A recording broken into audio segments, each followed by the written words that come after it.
Hai mấy cây bên xin chào bạn, hôm nay mình sẽ giới thiệu với các bạn về một dòng máy khoan chính hãng của Manatech thuộc tập đoàn Makita, đơn máy khoan 10 ly MT60. Và khi các bạn mua máy về thì bạn lưu ý đây là cái hộp ngoài của cái máy chúng ta này, thì rất là cầu kỳ.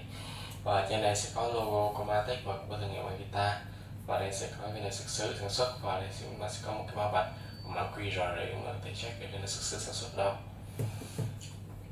Và tiếp theo đó là cái máy của chúng ta. Đây là chiếc máy Manatech MT60 chính hãng của Manatech thuộc tập đoàn Makita. Thì trên đây nó sẽ có logo của Manatech được dập nổi nha các bạn. Lối này được dập nổi, tại vì những cái dòng dạ thì đa phần nó sẽ dán mạc hoặc là dán tem lên trên, không có phải dập nổi những cái dòng này. Và sau đây chúng ta sẽ có tem sản phẩm, trên tem sẽ có đầy đủ thông số kỹ thuật. Máy sử dụng điện 220V, công suất 350W, tốc độ từ 0 tới 3 một phút.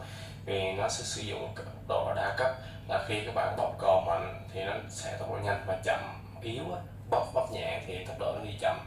Và mình sẽ test cho các bạn xem về chiếc máy này để các bạn xem cái độ êm của nó như thế nào. Và đây là cần gạt một chiều của nó này, kéo ngoài rất là êm, cầm rất chắc tay.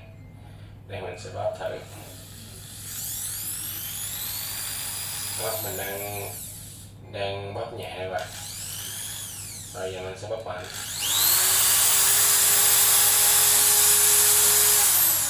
Xem chạy rất êm, rất là đầm máy.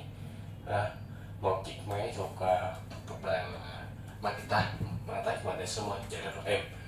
Thì mình đã vừa giới thiệu với các bạn về dòng máy khoan 10 ly chính hãng của Makita, Manatech MT60. Cảm ơn các bạn đã xem video. Nếu các bạn thích, bạn hãy subscribe, chia like kênh của mình để có thể cập nhật liên tục những video mình làm về những cái dòng máy chính hãng. Cảm ơn các bạn, xin chào các bạn.